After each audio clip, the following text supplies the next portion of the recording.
Okay. All right, so today is the 26th. We're at planning for effective instruction, appropriate versus inappropriate, and what and how to teach. So we're going to talk about that today. We talked last week about how to develop a teaching philosophy. We'll go over that again as well today. But before we do that, I wanted to go over your field experience because I told you last week we would talk about that. So the student will write 5 total reflections over the span of 10 field experience hours. So after each hour or after every 2 hours, you have to write a reflection. And for 5 of these total observations, you'll be performing a teacher observation, I guess, assessment of that teacher. Okay, so 5 total reflections and 5 total teacher observations. Okay, each reflection and teacher observation is worth 2% each of your total grade for this assignment. 5% will be awarded for all completed signatures and completing all 10 hours. 4% will be deducted for every hour or signature missing from the log. Okay, so let's go ahead and look at the time log. It's pretty self-explanatory. Okay, you'll put the instructor or the trainer or the coach's name and their organization on the right. They'll sign to the right. You'll also want to put the organization name. Maybe they'll do that for you. I have from the when you can begin, so anytime from now until May 1st. Basically, each hour should be accounted for. They might have 2 classes in a row or 2 training sessions in a row that you go to. You can just put 2 hours and then their name in that column to the right. As for your writing rubric, so you have to write 5 total reflections. It can be after 2 hours, or it can be just 5 individual hours. So you can clump 2 hours together, or you can look at 5 training sessions and perform 5 reflections. There is a writing rubric that goes over, I want you to be able to reflect on the instruction. I want you to be able to reflect on any challenges or differentiation they added to their class. So were they able to adapt or modify, make things harder or easier? Management and discipline issues. Were they a good class manager? Were there any discipline issues? That sort of thing. Learning tasks. How were the students supported? So were they given, documents? Were they given visuals? Was there any type of task presentation? Instructional strategies. So any types of supports. Maybe they're using a time watch to time you perform certain actions like sprinting, or maybe they're using something like an aid, like a projector or a presentation style. Okay, so you'll write all your reflections on this document here, and you'll turn this document in at the end of your 5 reflections. For the teacher observations, this is less writing, okay? More evaluation. So you're going to look at the eyes of an evaluator. And this is also to get you familiar with how you will be assessed during your teaching practicum. So not only are you going to evaluate other teachers, trainers, and coaches, you're also going to be evaluated using this form. So I thought it would be good for you to be going over this form while you're evaluating teachers. So when you do teach, you'd be like, oh, there's a couple things I could add to my teaching. Okay. So instructional planning, you'll be looking at, does it start on time? Is it quick and efficient? Are the objectives well defined and clear? Is equipment ready or sufficient for maximized learning? Is it sequential and developmentally appropriate? Is the environment or activity safe? Is there clear expertise and understanding of the delivery? And does the class fill time with meaningful instruction? There's no wasted instruction. Instructional presentation. So do they give clear and straightforward directions? Internal and external cueing. We'll talk a little bit more about that next week when we talk about the art of coaching. A lesson pace is appropriate for maximized learning. Relevant examples and brief demonstrations are offered. Practice time is provided. Assistance offered as needed. So does the instructor give the student enough time to perform the skill, or do they rush through things? Students actively learning and participating, appropriate instruction pace and smooth transitions, skill corrections, assessment occurs based on class objectives. Now, if you don't see anything that is relevant or it doesn't line up, you would just use an N, okay, not available, okay? Professionalism, enthusiasm is really important for instructional presentation. Student management, the rules of conduct and routine procedures are evident. People aren't asking like, what should we be doing now? Or, hey, excuse me, am I supposed to be doing this? So there's no real confusion. Instructional opportunities are inclusive and adapted to diverse learners. So meaning that they are able to adapt for people with differences. All students are treated in a fair and equitable manner. You don't see anyone getting singled out. You don't see one person getting more praise than other students. So that's one thing teachers will do, is that they might be biased toward their favorite students. So research has shown that any male teacher will prefer that athletic boy in their class or male in their class over a girl or somebody with a lower skill level. So you'll see in research, it shows that teachers will kind of be biased toward who they give praise to because of their athletic ability or because of their gender. So it's really important to make sure that you're not biased as a teacher and giving praise to one student over other students. Okay. Social skills are developed through physical activities, interacts appropriately with students. So what type of social skills? Meaning, are students being friendly to each other? Does it look cooperative? Does it look like people are looking for safety concerns? Are people being proactive in class with each other? And then communicates effectively with students. Right? So do they effectively communicate? Is there a lot of maybe unclear directions? What does their communication look like? And that is based out of 100.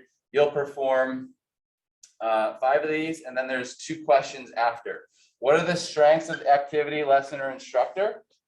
And what did the instructor do well? And then any opportunities for growth or different approaches or perspectives.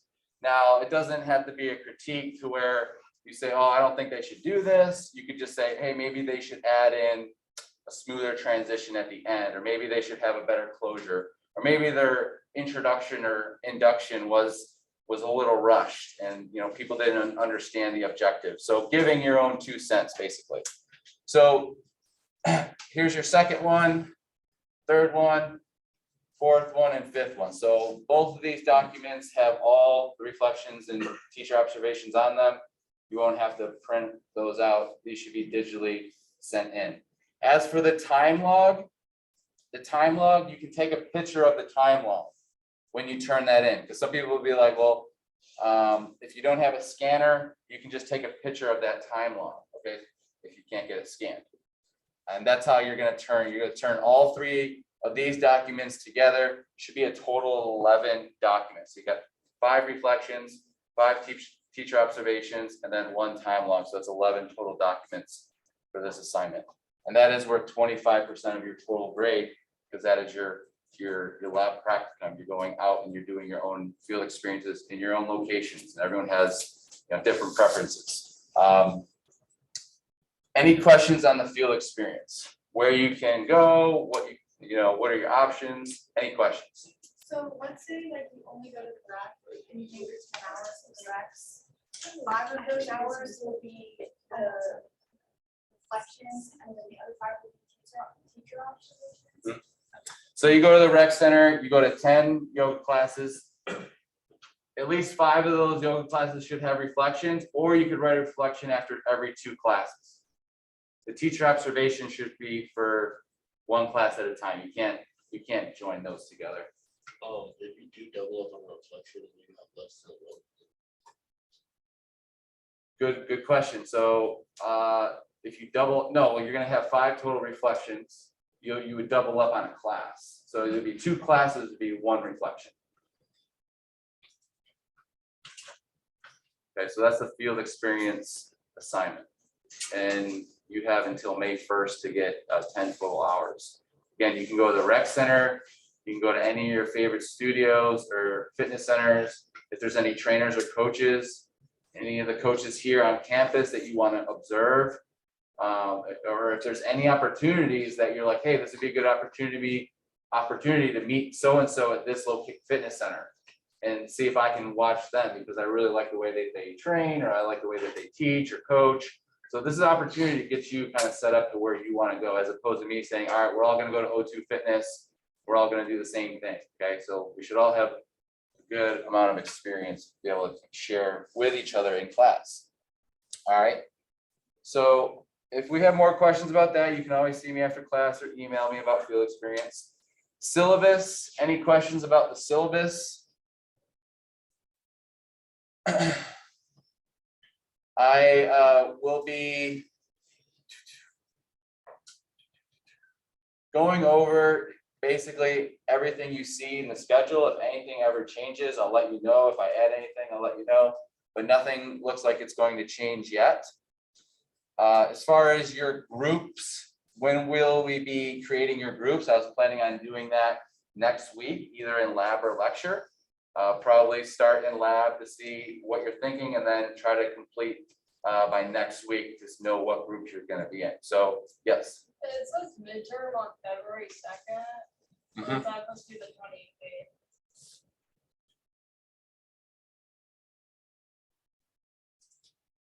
Yes. That is supposed to be the 27th, I believe. So I must have gotten that one wrong too. So let me go ahead and make sure. So yeah, midterm will be the 27th. Good observation there. I'll make sure to switch that and go over that again so that you guys, girls, don't get confused. So yes, that should be the 27th midterm. February 27th? So that's a Sunday. Sorry, I was looking at January. So that is the 24th. Let's see. Actually, it is March 3rd. So I'm glad we got that cleared up. March 3rd. I think it's March 2nd. Oh my gosh. So I had the date right, I had the month wrong. I just had the month wrong there. It should be March 2nd, yes. Sorry, I totally screwed that column up there in row. Hopefully you'll forgive me. But yes. And I'll fix that and I will make sure that we go over that in class just so it's cleared up. All right. So let's go back into the modules. In lab, you were given a document, and that document is also located in week 3, Hanover Gym Practicum, documents for respiration, breathing, and stretching. So the stuff I was going over, lock long, lock short, meaning when we're sitting down, our back muscles get locked long and the front of us gets kind of locked short. If you want more information or if you want to understand more about that lock short and lock long, I have some videos here. Creep, muscle creep. Anyone ever hear of muscle creep? So if you put your hand inside of a plastic bag and push through, does that bag go back to its same shape? No. So same thing when we're locked long is that we get stretched and then that fascia stays stretched. Okay, so that's what creep means. And this is a video that goes over what that means. The reason why we talk about lock long and creep is the reason why we foam roll and stretch, right? Because we're trying to basically undo what we've been doing while we sit and while we take on these bad postures. So there's another couple videos on why we foam roll and stretch. Those stretching definitions, I know we kind of went over those quick in class, in lab, but if you want to go back, I have the different types of flexibility, or sorry, different types of stretching. Where to go? Types of stretching. So you have your ballistic, dynamic, active, passive, static, isometric, and PNF. So if you're a yoga instructor, it's probably a good idea to understand the different types of stretching, right? Would you agree?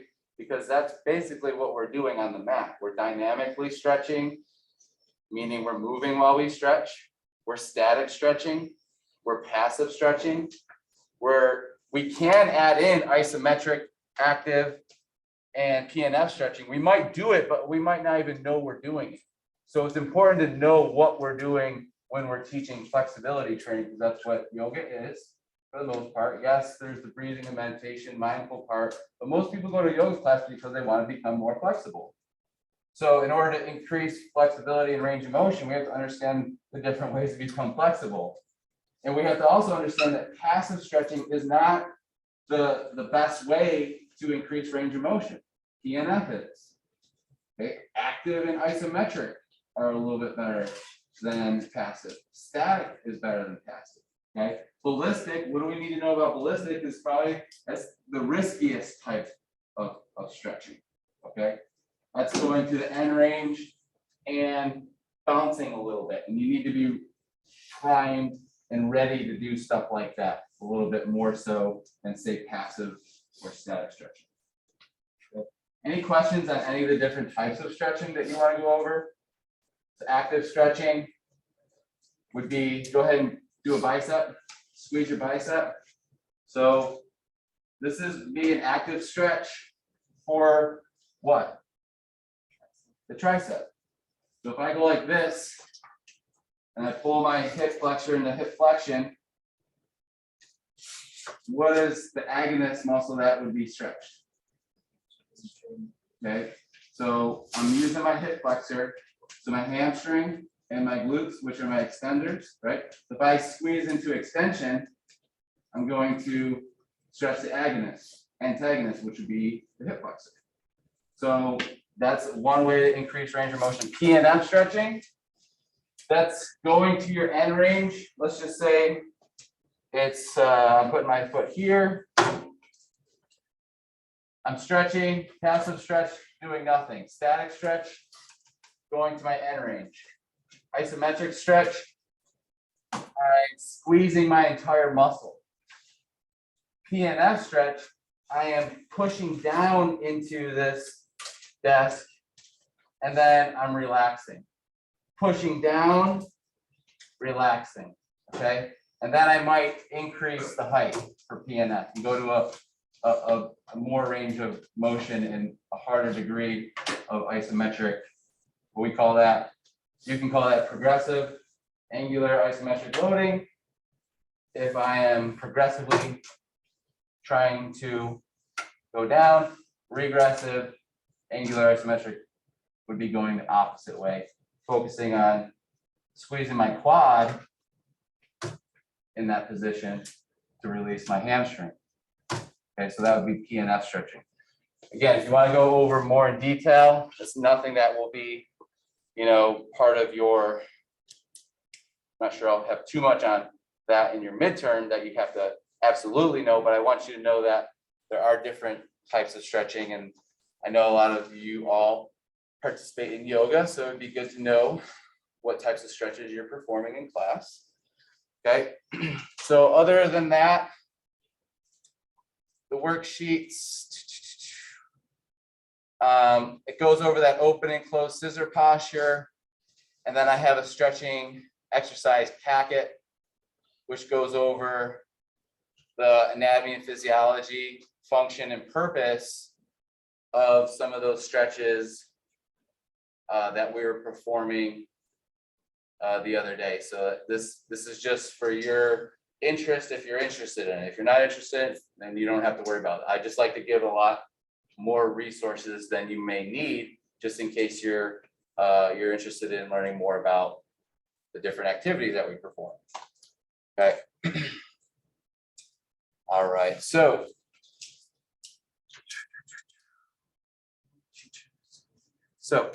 let's go into our teaching philosophy. Last class, we left off at teaching philosophy at the end of our PowerPoint. Go ahead and bring that back up real quick. All right. So Essential components and characteristics of a quality. Whoa.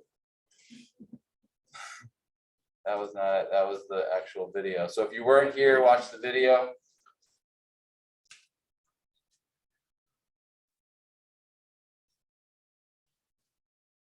All right, we got to the end. We got a battery in that clock, so I don't have to worry about that again. We asked ourselves, what do you believe about the role of a teacher? The reasons why I teach, different types of questions. And then we asked, what is your teaching philosophy? And we'll go over my teaching philosophy, and it's pretty generalized to give you kind of just a basic breakdown. But it is my belief that through fitness education, people will receive the vital skills and tools that are necessary to stay functionally fit and healthy for a lifetime. Okay. I believe every student deserves the highest quality education and have the best chance of learning how to employ lifetime fitness strategies. And I know that great teaching can impact the wellness of a learner for a lifetime. My core beliefs, knowledge of subject and lifelong learning. I think the most important value I hold is making sure that I am getting information that is the right information, and that I'm being proactive in my training and education, that I don't just quit at reading a couple paragraphs, right? I'm always trying to learn lifelong. Caring for students' interests, that it's not just about me here. There's 20 to 30 other individuals here that have opinions. And some of you will go on and do really great things and maybe be my boss one day. So I always take that in consideration, that you might be next to your boss right now, or one of you might do something really great, and I might be like, oh wow, I got to teach that student. Creating a positive learning experience. We'll talk more about that next week, but creating an inclusive environment for anyone to be able to speak their mind and be themselves. Okay, communicating clear expectations is really my goal, to be able to give you information that's not too overbearing, to where it causes you to be frustrated, to where you feel like things are unorganized. I don't mind little things like having the date wrong, but if it's if I tell you that the date is wrong, or if the date is wrong and I don't fix it, that's a problem, right? Or if all of a sudden there's a quiz at the end of the week and I never put it on the schedule, and I said, oh, well, I forgot to put it on there, that's a problem. So I always want to make sure I'm trying to communicate clear expectations. Having self-awareness through reflection. After every class, I reflect mentally. Sometimes I write things down. I'll write it down, what I need to talk about in class. I usually have a 1, 2, 3, 4 approach of what I want to say to my students. So I don't come in here just like guessing what I'm going to do first. And so I think having that reflection, talking to other people about how you teach, or asking your students, like especially at the end of the year with the IDEA reviews, that's kind of when I get that self-awareness through reflection. And that's when I either have to really look deep in myself and say, am I doing things the right way? Having a passion for what I teach, so wanting to be here, not just feeling like I have to be here. I definitely love being here, otherwise I probably would be personal training full time, because I mean that seems to me like an interest, but I definitely like being a teacher a little bit more than a trainer. Valuing individual differences, so making sure that you feel like you're valued for your individual differences, and then also giving you the chance to explore different differences and show those to others. Being prepared, making sure that I have the content, I have the information, I don't come unprepared. Committing to excellence, so really trying to give you as much knowledge and information as you can handle. And then also setting high expectations for excellence. So, making sure that you are here and you're paying attention is obviously important, but really committing to excellence means that you're going above and beyond, and then I'm also going above and beyond. Open for questions. So always open for questions or suggestions about your work. Never feel like as a teacher, I try not to limit people's questions because that, will decrease my self-awareness, right? Being honest, I think it's really important to be honest with your students. You mess up, tell them you messed up. If there's something bothering you, or if there's something going on in your life, it's okay to let your students know that, hey, there's some things going on at my house right now, just like you to know that I have some stuff going on too. So honest admissions of like how you're feeling is important. Empathize before criticize. Many times you want to criticize someone before you empathize for them. So one is always trying to put yourself in your student's shoes or in other people's shoes before you begin to criticize them. I know something's late. The first thing I'm not going to think is it's your fault. I'm going to think that, something may have happened or, what are the possibilities that are not negative that could, as opposed to those negative possibilities. Adaptability, being able to adapt on the fly, changing if you have to, if there's an emergency, knowing what to do, giving appropriate feedback. So giving enough feedback, but not too much feedback, giving corrective feedback, not criticizing feedback. When you give feedback, most of the time it should be one-on-one or pretty private. Sometimes if you're correcting someone on their form, they might not want the whole class to know.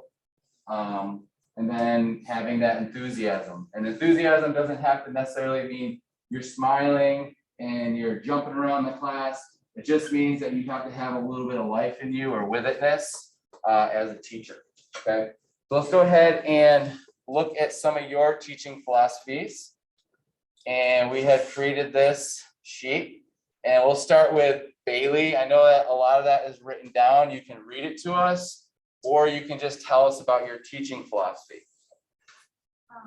So I said that it'd be important for me to establish a theme or purpose at the beginning of every yoga class that I teach, as well as inspiring emotional awareness through the instruction of yoga philosophy. Aiming to help students integrate yoga principles in their everyday life as it's a lifestyle and not just a class. Okay. And then accommodating to all levels and whatever mode they are, and then just being passionate. Nice. Isabella? I said I have to foster and lend creativity, openness, and experimentation regularly. I teach with passion, inspire others to be creative and passionate as well. I will make sure all my students are comfortable and ready to perform begin. I will ensure that the energy of the class matches the flow of the teaching. And if I feel the energy is lower, I will go slower. I hope to make each student feel confident and inspired. Nice. So meeting students where they're at. Sydney? I said that I wanted to be able to facilitate a positive learning environment for every student by accommodating everyone's body and skill level, especially in yoga. Making everyone feel welcome, capable, and comfortable with moving their body in an effective but safe manner. And as a yoga teacher, I want to encourage students to leave their egos at the door and just use their time on the mat to be intuitive to their own bodies. But I just want to do a handstand though. Well, do a handstand if you want to. I wanna do- But if you can't, you might need some help. Good. Nice, Sydney. Rachel? My philosophy is to make everyone feel competent, comfortable, and confident in their ability. Every student should feel accepted as they are and be excited to get better. And I want to build an open and safe environment that is less about how well you're doing and more about how committed you are to your growth. Nice. So more about, skill learning than the actual outcomes. Good. Zoe? I said my philosophy was to cultivate and empower a healthy life through total body wellness, delivered through joyful fast cleanse, and inspire a lifetime of wellness. It is my belief that every individual should enjoy physical activity and deserve a knowledgeable mentor to guide them toward healthy practices. Thanks. Emily? I typed in my beliefs, but I'm gonna read mine. That's okay. I said I will strive to teach yoga in a way that is fully accessible and adaptable for all levels and populations. I want to help others discover themselves through the practice of yoga. and become the best version of themselves that they can be spiritually, physically, and mentally. I want to provide a safe space for expression through movement and meditation. In doing so, I know that can cause people to impact other lives the way that it has been. Thanks. I hear a lot of lifelong learning, kind of lifelong habits that most of us are seem to have in common. Josie? So mine's to create a quiet, safe learning environment for students. Exercise shouldn't feel like a chore. It should be something they enjoy doing, have fun, and especially like to lead by example, because who would want to listen to someone that can even like do what they're telling other people to do.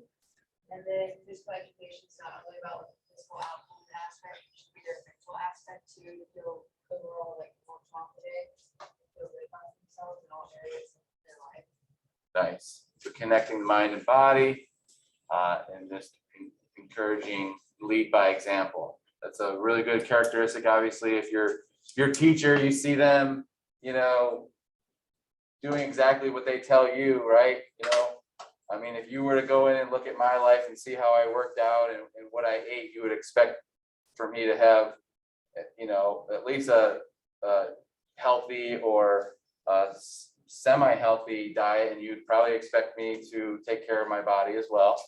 Good. Claire?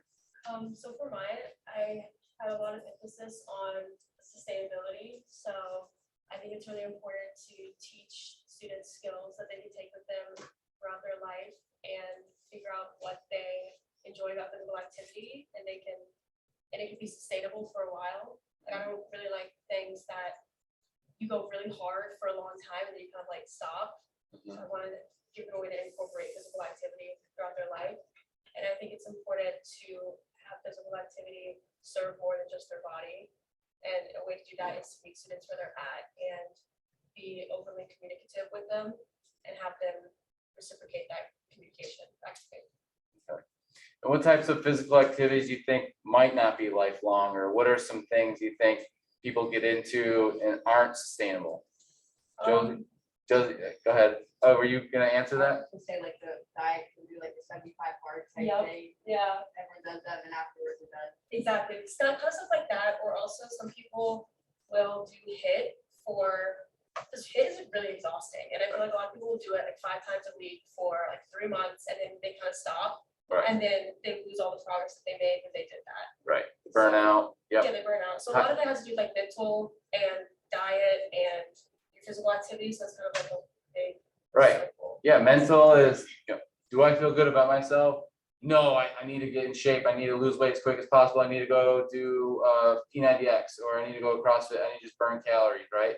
Oh, I can't sustain it. No, I don't. No, now I'm not going. Now I'm depressed. So that mental aspect is huge.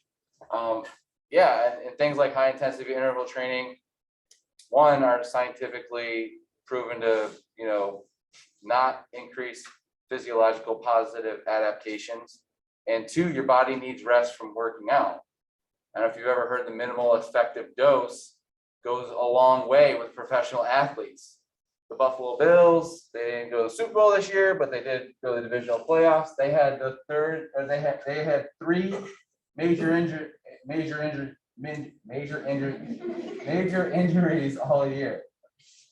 That was it, 3 major injuries all year for, you know, 55 professional football players. And, you know, you look at the statistics of the whole NFL and they're a lot worse. And you ask, you know, what on their training staff, what were they doing to help them become more sustainable as football players? And they took out 1 exercise. What do you think it was? Well, exercise, not type of exercise. So, Wait, I think I read this on the news. Wasn't it squats? yep, back squats. Really? Back squats were taken out of their whole program, their entire season, and they had the least amount of injuries in the league. You have to look at that as a strength coach and say, maybe there's something off with that back squat. Maybe I shouldn't do it in season. Compressive loads on the spine. You have that competition mentality in the weight room, right? Who can do the most? Ego at the door. And that's how people get hurt, right? And so they took out the back squat knowing that it was going to decrease the spinal compression. They didn't take out power cleans, they didn't take out pull-ups or pushes because they knew that that didn't have the negative effect that back squatting does. Okay. What are some better options? Probably split squat, goblet squat, one leg squat, but back squat with that bar on that back was proving now to that team that it wasn't sustainable. Emily? I think it's important to create a safe and inclusive environment for students. Opening class with specific instruction, not listening to your body, and not trying to push yourself through your exhaustion. I think that is one of that ego piece that a lot of other designers have talked about.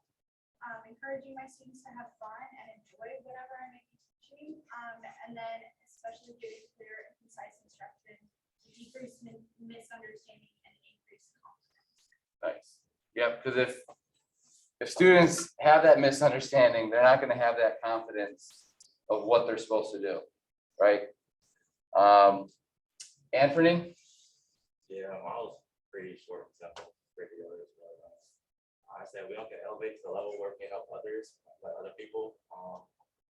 The more knowledge we have, the more knowledge we can provide other people, and the more movements we know, the more muscles we know, the more help other people. So, and they look up to me, so yeah. Just making sure you have a good knowledge base as an instructor.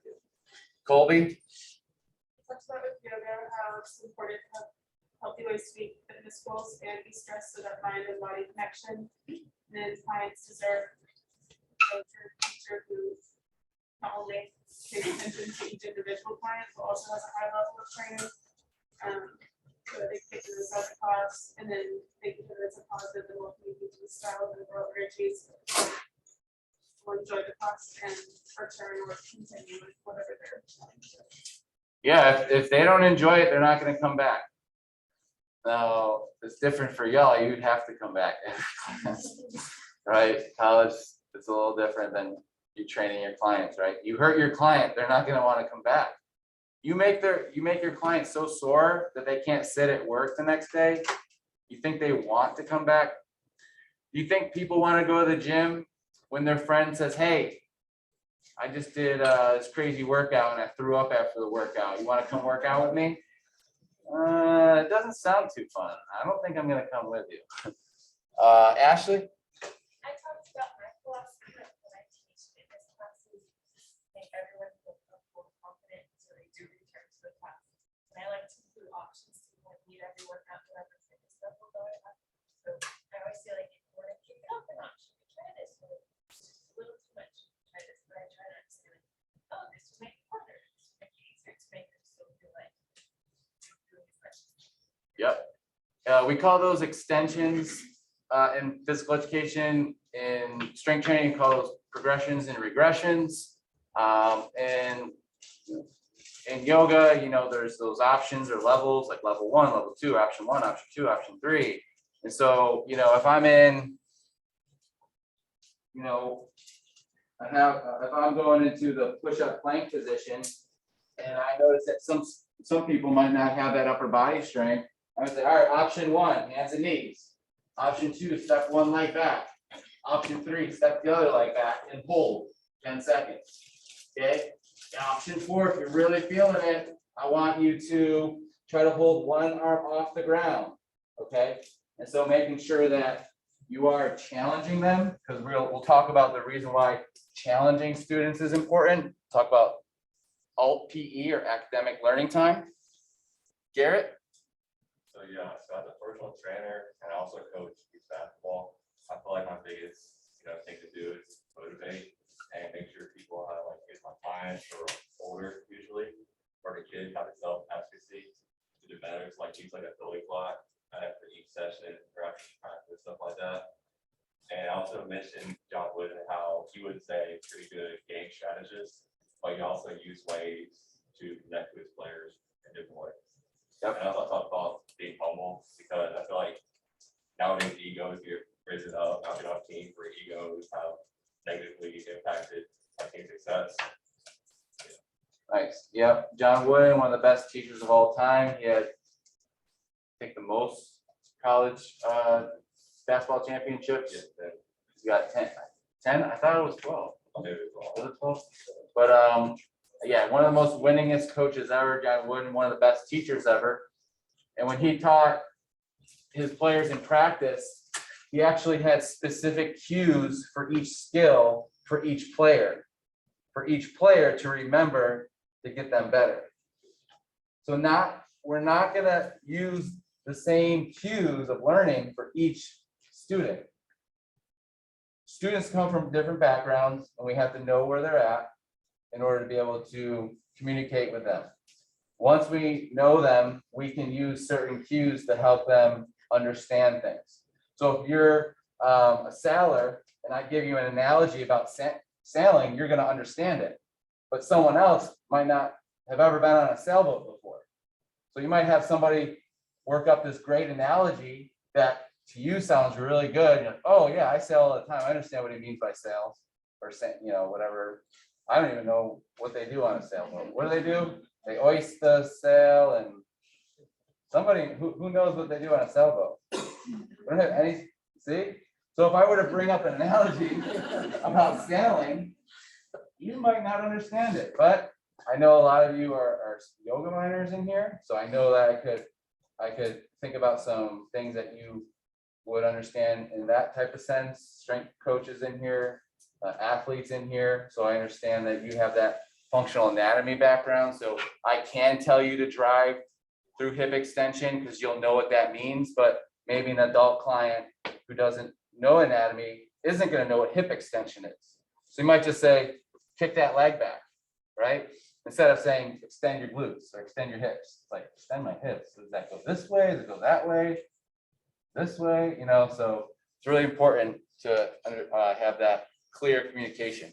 Jessica?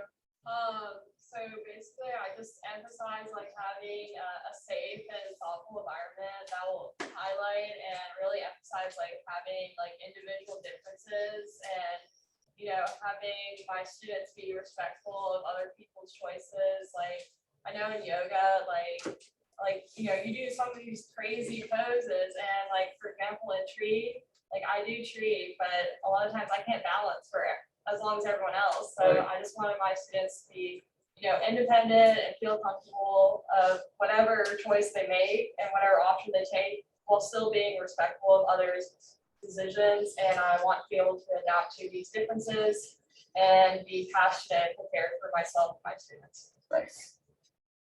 Jaylee? So for mine, I basically thought about what I would look for in a class, and one thing I really like is to feel connected to the teacher and to those around me. So I kind of emphasized creating a personalized practice for my students and really being receptive to feedback, hoping to make them more engaged, more enthusiastic to continue this for a lifetime. Nice. Haley? So my picture real important.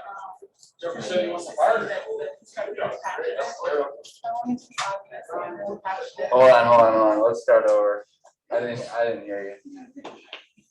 We had some people in the hallway. All right, go Just ahead. saying that passion is important, so I want it to be obvious that I'm passionate about every lesson that I'm teaching. I want to incorporate basically everything that everyone's been saying, but I think it's most important to have a space where people come in and feel safe, like physically safe. I'm teaching alignment and everything correctly, but also safe, like they can come in and just be themselves and feel accepted no matter where they are that day. Nice. Marlena? So I felt like it was important for me to create an environment where students are able to grow in mental and physical wellness in a way that's kind of positive, enjoyable, and personalized for the student. I said that I believe every student's fitness journey is different, and I hope to be able to provide students the skills they can use to feel comfortable and progress in their individual goals at any stage. And also my goal as an instructor is to encourage students to be mindful of their own bodies and personal needs, and it gives students the opportunity to challenge themselves in a way that's safe and healthy for them if they choose to do so. Hayden?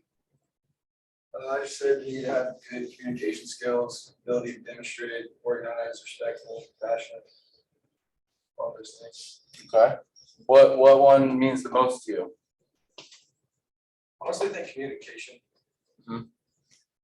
Yeah, that is the art of coaching, right? Is communication. We'll talk more about that next week. What does communication mean to you? I don't know. You just know it means something. It's important. It's important. All right. Alonda? So I said that my teaching philosophy was to create a good, safe, and inspiring space through every class. For every individual to explore all different aspects of their body and their mind, and that my biggest focus is like being able to provide a space where people of every culture and all different types of background, all different levels of experience, and come together, be able to be given a space where they can explore their mind and their body in a safe manner, be mindful of themselves and what they're feeling, and also be giving options as to how they can incorporate that in their everyday life, so that they don't just like leave the classroom and that's it. It just is incorporated. Yeah, I see a lot of the continuing education after your class, helping people become independent, right, of you. I mean, you want them to be able to go on without you maybe one day, right, as a teacher. Grace? I said my teaching philosophies are to provide tools and guidance for my students to connect and care for their mind, bodies, and spirits in whatever level or way that means for them. And it's my job to be aware of that and approach it with kindness, attention, and like flexibility and stuff. And I know that teaching from a place of positivity, awareness, and knowledge will give them the power and opportunity to explore their greater physical and spiritual well-beings, and then sustain those practices in their daily life. What do you think positivity does? I want my students to be confident in themselves and feel encouraged and just accepted wherever that is. So I don't know if it's being super like energetic, but more just aware and like compassionate. Yep, where my students are. encouraging, and, positivity, sometimes you can't see it, but you can hear it, right, in someone's voice. Like with practicing with love is essentially where I want to teach from. Okay. Emma? So I pretty much said that I wanted to teach in a way that makes sense to everyone, and I wanted my students to feel comfortable in class and be able to ask questions without being scared. So the classroom shouldn't be a place where anyone feels judged by a student. Okay. What is the KISS principle? Anybody know what the KISS principle is? Keep it simple, silly. Oh, sorry. Or keep it simple, stupid, or the KISS principle is make things that make sense to your audience, right? Or teach things that make sense. Don't overcomplicate things, especially with training. You can get into some random twisted codes that, you got like 50% of the class off task because they don't know what they're doing because the instructions weren't clear. So keeping things simple is important. Emily? And I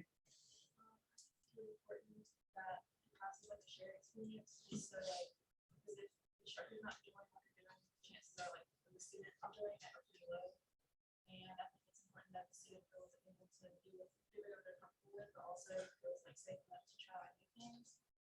And something that helps them more than just physically Right. Yeah. Not picking out your favorite exercises for every single workout, or picking out your favorite flow or your favorite, if you're talking health, not prescribing what you like to eat, like, oh, I love ice cream and cookies. I think we all should have ice cream and cookies, right? Jonathan? Yeah, as it just says, to prioritize the relationship with the client, and just kind of make it much accessible and diverse kinds of podcasts, right? Giving them a variety, not just the same old, routine. Good. Siobhan? No? got that in there. Maybe she's missing today. That's okay. All right, so good work, everyone, on your teaching philosophies. It's good to hear everyone's opinion on your beliefs and your philosophy. We're going to go ahead and move into effective teaching skills.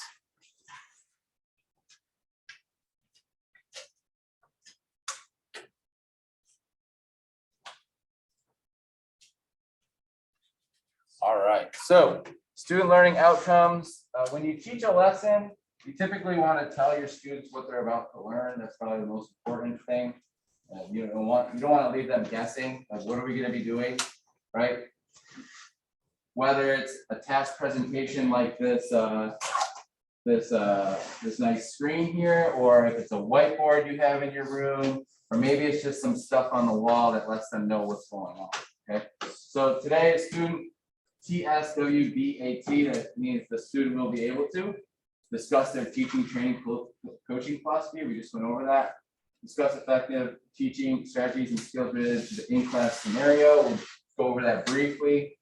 Understand the correlation between planning and effective teaching. So there's a correlation, a positive correlation between effective planning and successful teaching. Okay, we know that. Define ALT, you should be able to define that. Identify and discuss planning procedures as they relate to teaching.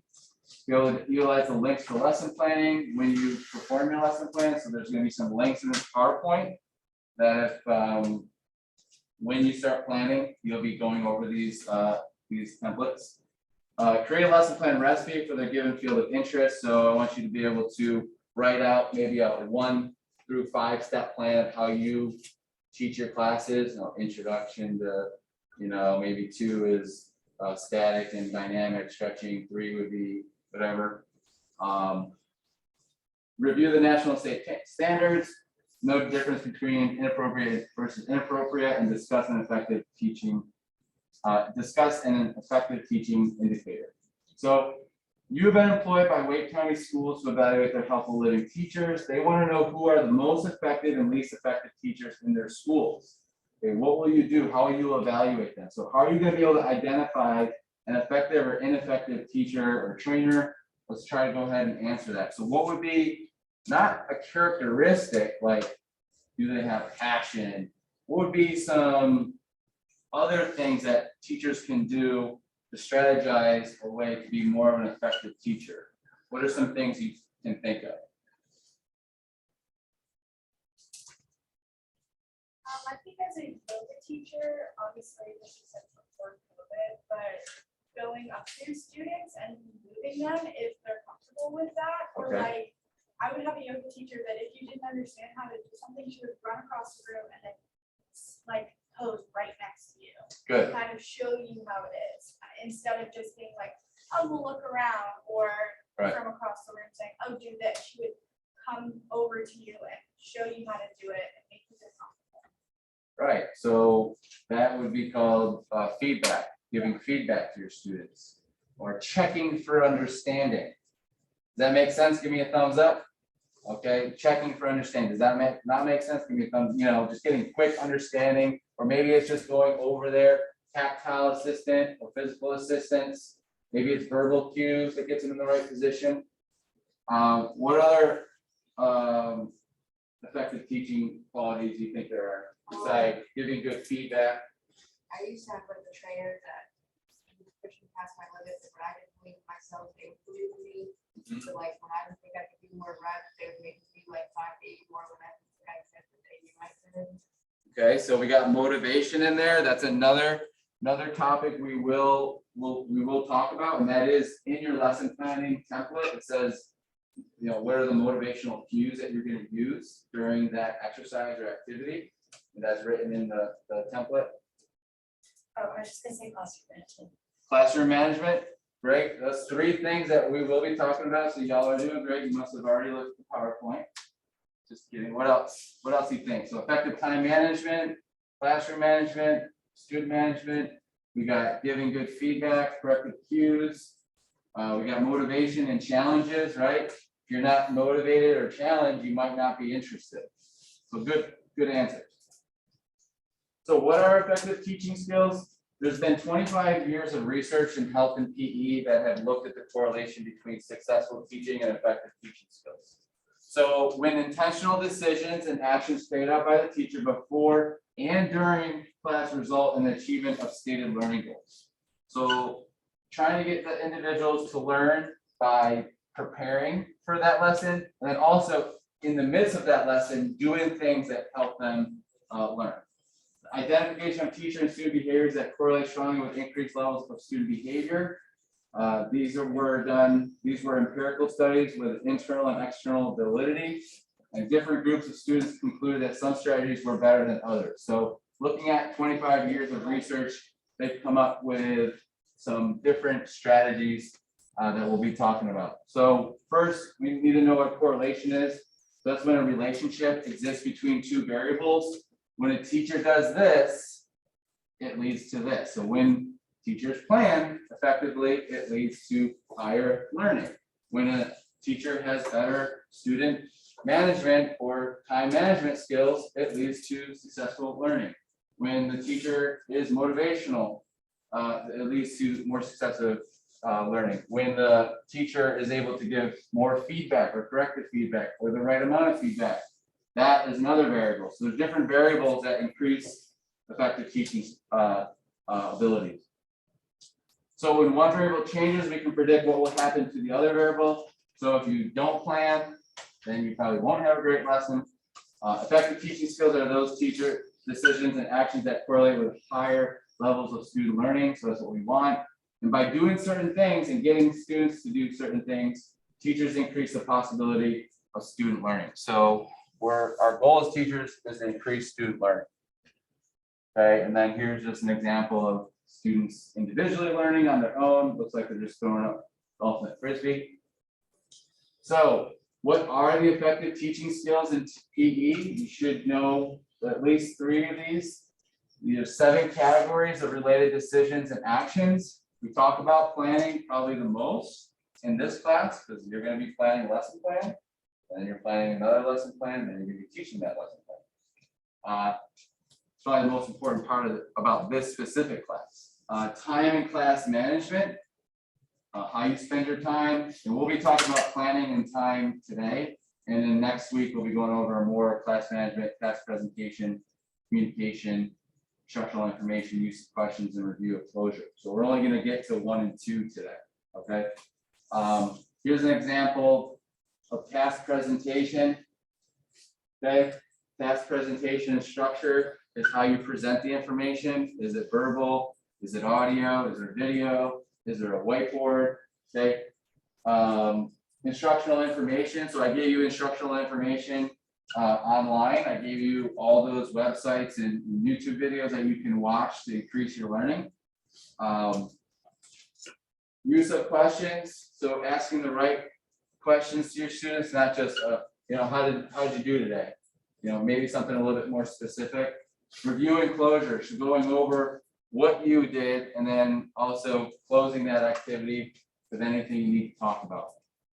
So here's an example of students teaching the principal and having worksheets for their students and using a whiteboard to increase learning. So planning, effective teaching does not happen by accident. Beginner teachers need to plan more than advanced teachers, even though beginner teachers tend to try not to plan. When I first started teaching, I used to think I could just magically come up with a lesson plan in my head the day I got into that class. And I learned the hard way that that is not the right approach. It's really important to know exactly what you're going to be doing when you teach. The potential success of a lesson might be determined before it even begins. Okay. Poor planning equals poor performance.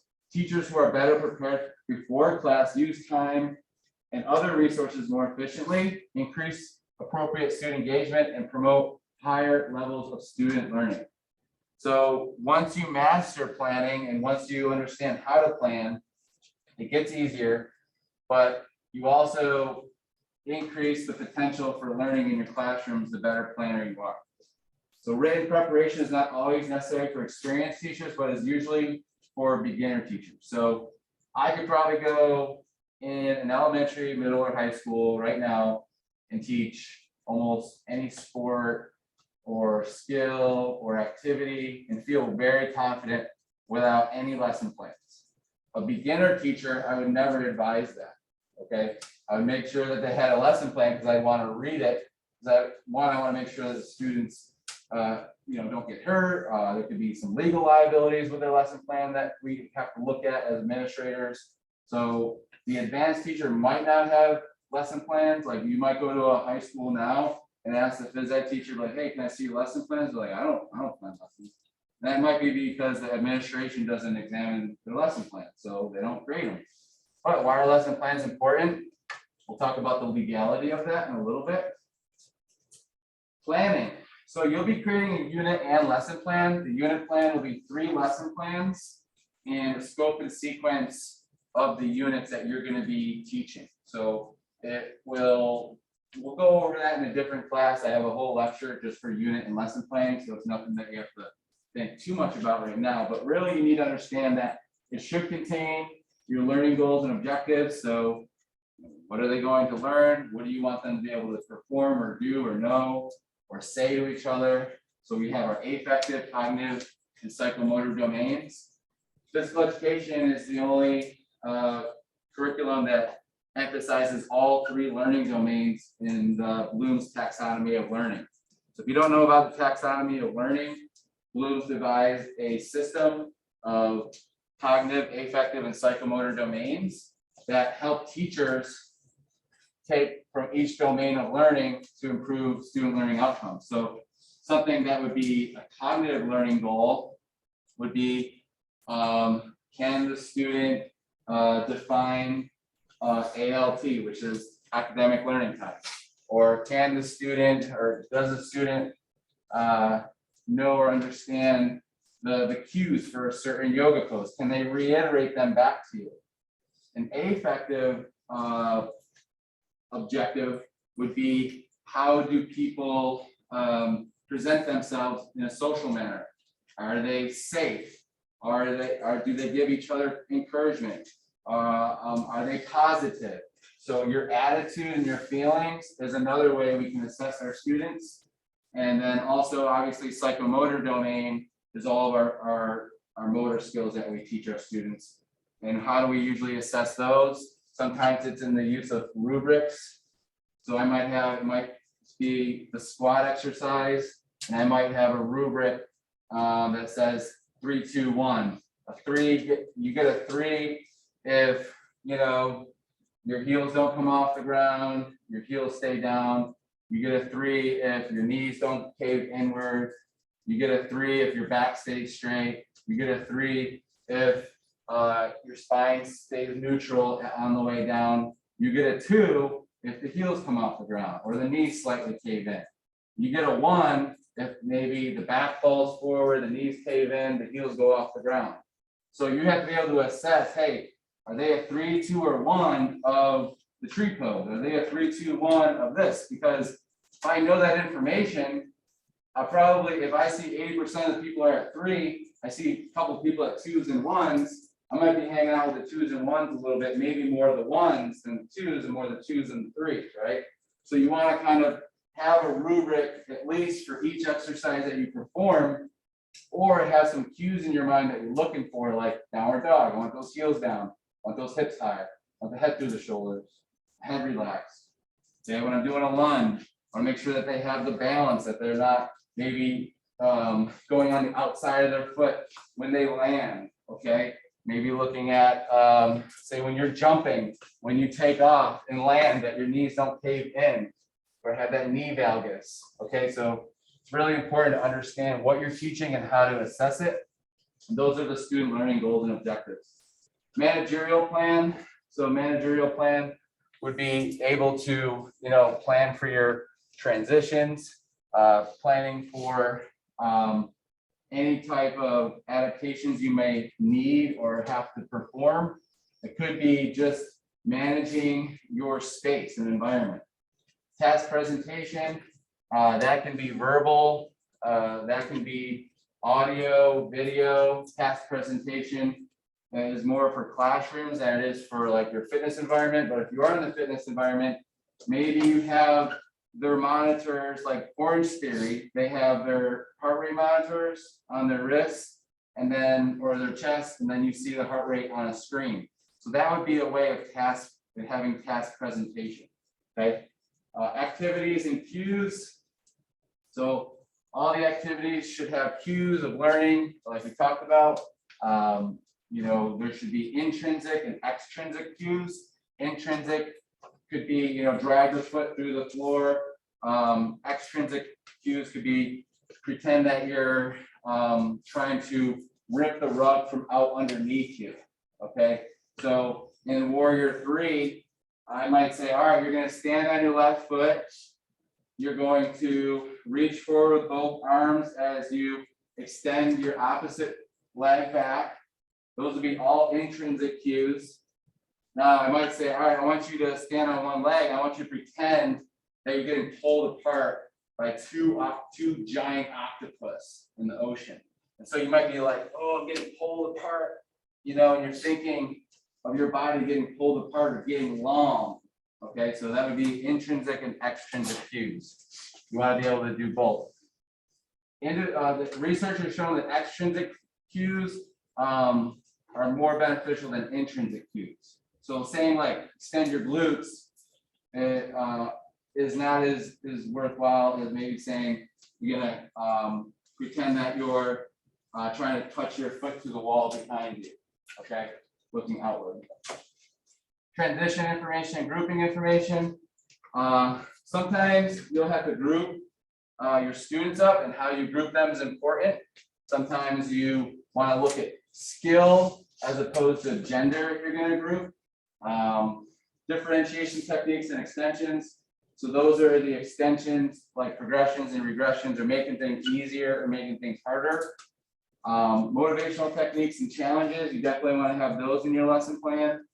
You want to have safety considerations. You want to have an assessment for each learning outcome. And then you want to have closure and review. Here's an example of a blank template to give you an idea of how we'll be lesson planning. Okay, so we have the name. We have the lesson title, unit title, day of the week, grade level, and class, central focus, overview of the lesson, any academic language you might use in that lesson that's, you know, particular to that specific day of learning, materials and resources that you are using. So what books are you getting this information from? Safety considerations. You might have different safety considerations for different exercises, and you'd have to go over that. Sources of the lesson. Where'd you get the parts of the lesson from? National standards and state objectives. We'll go over that more in detail when we go over lesson planning, but you'll pick out standards and you'll copy and paste those standards in your lesson plans. Okay, we'll talk more about that on a different day. Student learning outcomes, cognitive, affective, and psychomotor. So we want to have all three of those student learning objectives during our classes. Okay, lesson procedures. You'll describe the activity. You'll have some motivational cues, or you have motivation, any type of motivational words or cues that you'll use. Extensions, which are your progressions or regressions. And then you have a diagram or picture of your activity or exercise. Okay, so this would be a blank version, and then you put your assessment here on the template. We'll go over lesson planning on a later date, but that's just a little sneak peek. A couple things before we head out, just a couple slides here. So academic learning time is the amount of time the learner spends at an appropriate level of difficulty with the content to be learned is the single most critical instructional variable related to student learning. So support comes from studies and classroom research and physical education. Appropriate level of difficulty is defined as a level of high success rate. Okay, studies show that students are in alt PE less than 30% of the time. The amount of time the learner spends at an appropriate level of difficulty is the most important variable.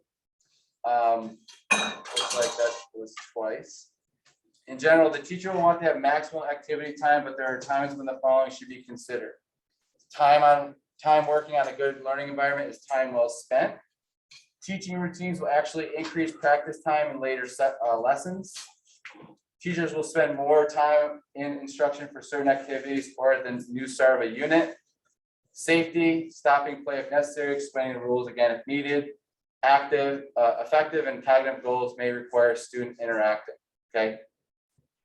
Appropriate instruction is the full inclusion of all students. Maximum practice opportunities for class activities. Well-designed lessons that facilitate student learning.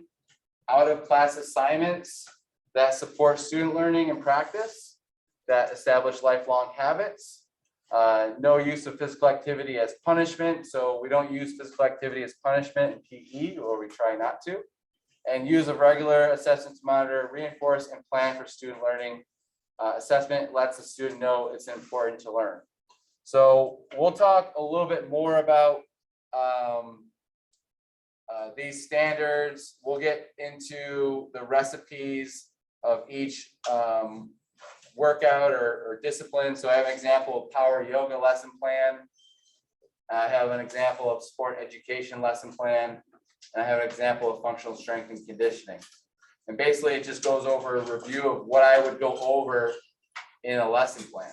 Okay, so you can check out those on your own. We'll go over the health and PE standards and appropriate instruction before we go over having a safe learning environment for next class.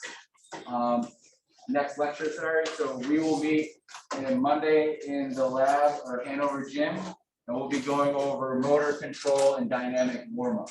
Okay, and we'll see you all on Monday.